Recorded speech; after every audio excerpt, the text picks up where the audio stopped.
राजा murder case में Sonam Raghuvanshi jail में है। सोनम ने जेल से फोन पर बात की है। किससे बात की है, क्या बात की है, बताएंगे मयंक हमारे सहयोगी। देखिए, एक बड़ी खबर आई है सोनम पूरे मैटर को लेकर। एक तरफ जहां ये बात हो रही है कि सोनम का नार्को टेस्ट होना है और मेघालय पुलिस इसके लिए कोशिश कर रही है कि नार्को एनालिसिस हो, लेकिन इस बीच एक बड़ी खबर निकल के आई है कि देखिए, मेघालय पुलिस ने सोनम को ये इजाज़त दी थी कि आप हफ्ते में एक बार अपने परिवार के या किसी भी सदस्य से फ़ोन पे बात कर सकते हैं। पिछले 3 हफ्ते के दौरान सोनम ने 3 फ़ोन कॉल किए।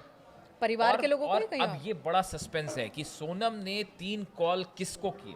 क्या वो कॉल अपने भाई गोविंद को किए हैं, क्या वो कॉल अपने माता पिता को किए हैं, या वो कॉल किसी और को किए, और इस दौरान क्या बात हुई, ये एक बड़ा चर्चा का मुद्दा बना हुआ है। और सोनम को लेकर अब जो उनके पति थे राजा रघुवंशी, उनके परिवार वालों का कहना ऐसा है कि इस पूरे मर्डर केस में सोनम अब भी कुछ छुपाने की कोशिश कर रही है, और जब तक जी। उसका नार्को एनालिसिस नहीं होगा, सच सामने नहीं आएगा।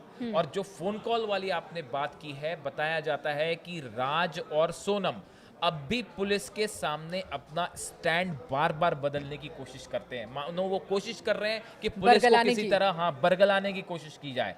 और इस दौरान ये जो 3 फोन कॉल हुए हैं, ये बड़े चर्चा का विषय हो गए। ये 3 फोन कॉल किसे किया सोनम ने? अगर पुलिस की भी नजर होगी इस बातचीत पर। हाँ, इस पे पुलिस की नज़र होगी, लेकिन देखिए, पुलिस की तरफ से ये भी होता है, जो आप डिफेंस लॉयर हैं सोनम के, जो भी केस लड़ेंगे, उनकी तरफ से ये भी बात होती है कि भाई आप जो है अपने परिवार के प्राइवेसी। किसी सदस्य, प्रिवेसी के साथ आप बात कर सकते हैं। तो इस तरह से भी अलाउ किया जाता है कि आप बात करें।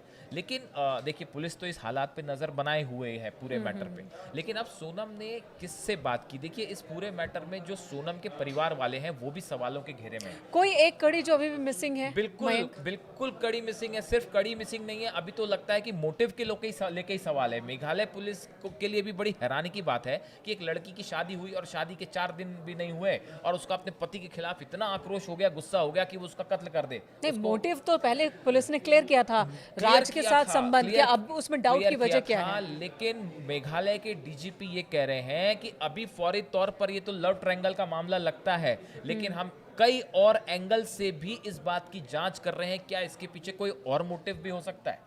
देखिए, इस पूरे मामले में जो गोविंद है, जो सोनम के भाई हैं, उन्होंने ये कहा है कि मैं सोनम ने अगर कत्ल किया है तो मैं उसके खिलाफ हूँ, मैं चाहता हूँ उसके खिलाफ उसको सख्त कार्रवाई। मयंक, शुरू से हम इस केस को देख रहे हैं। जब से ये बात सामने आई, जब दोनों मिसिंग थे, दोनों के परिवार वाले उन्हें तलाश रहे थे, तब भी बहुत चर्चा हमने की थी कि क्या क्या हो सकता है। तब आपने बातचीत में ये भी कहा था कि मुमकिन है कि सोनम ही इस वारदात को सोनम ने अंजाम दिया हो। सोशल मीडिया पर भी ये चर्चा चल रही थी।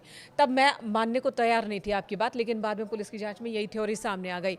अब गोविंद, ये जो कैरेक्टर है, कई कैरेक्टर है, लेकिन गोविंद जो सोनम के भाई हैं, उनका स्टैंड बार बार बदलता दिख रहा है। बिल्कुल, पहले वो हाँ। बहन की तलाश करते हैं, बहन उन्हीं को फोन करती है, ये बहन हाँ। वहां मिलती है, और उसके बाद गोविंद कहते हैं कि मेरी बहन ऐसा कुछ कर नहीं सकती, उसके कोई हाँ, संबंध नहीं ये है। बाद में वो बिल्कुल, मान जाते हैं। ये बहुत अजीब सा हाँ, कैरेक्टर है। इनके परिवार के कई सदस्य ऐसे हैं जिनको ये लेकर ये कहा जा रहा है कि सोनम की माँ को तो पहले से ही पता था कि क्या उनकी बेटी क्या कर सकती है। ऐसी बात सोनम के भाई को लेके भी कही गई।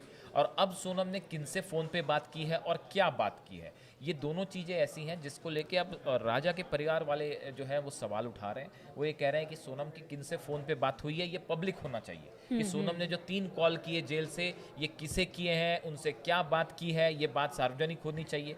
दूसरा, जो नार्को एनालिसिस है, उसको लेके बताया जा रहा है कि राजा के भाई जो है जल्दी शिलोंग जाने वाले हैं, जो हमने बताया था हाल ही में कि वो शिलोंग जाएंगे और वहाँ पे हाई कोर्ट में एक याचिका दायर की जाएगी कि सोनम का नार्को एनालिसिस होना चाहिए। लेकिन नार्को एनालिसिस होने से नार्को एनालिसिस ना सिर्फ सोनम का हो, राज का तो होना ही चाहिए, बाकी जो हत्यारे हैं जिन पे आरोप है हत्या के, उनका भी होना चाहिए। लेकिन साथ में इस तरह की भी मांग उठ रही है कि सोनम के बाकी परिवार वाले जो हैं, उनसे या भी तो इनसे पूछना है। पूछताछ हो सकती से, या इनका भी लाई डिटेक्टर टेस्ट होना चाहिए कि हकीकत क्या है वो सामने आ पाए। तो इस तरह से देखिए, इस पूरे मैटर में अभी भी बहुत सारी कड़ियां हैं जो आपस में जुड़ नहीं पाई हैं, और अभी भी एक बड़ी पिक्चर अब भी सामने आनी बाकी है। तो इस पर हमारी नज़र बनी हुई है कि सोनम के मामले में, राजा रघुवंशी मर्डर केस के मामले में जांच कैसे आगे बढ़ रही है। शुरुआती जांच तो बहुत तेज़ी से आगे बढ़ी, लेकिन अब जो कड़ियों को जोड़ रही है शिलोंग की पुलिस, और उनको अपने केस को और मजबूत करने के लिए कुछ और तथ्यों की, साक्ष्यों की ज़रूरत है, उसे लेकर ये मामला धीरे धीरे आगे बढ़ता हुआ दिख रहा है और कई सारी पेचीदगियाँ भी अब नज़र आ रही है इस केस में। धन्यवाद मयंक, इस वक्त पूरी बातचीत के लिए।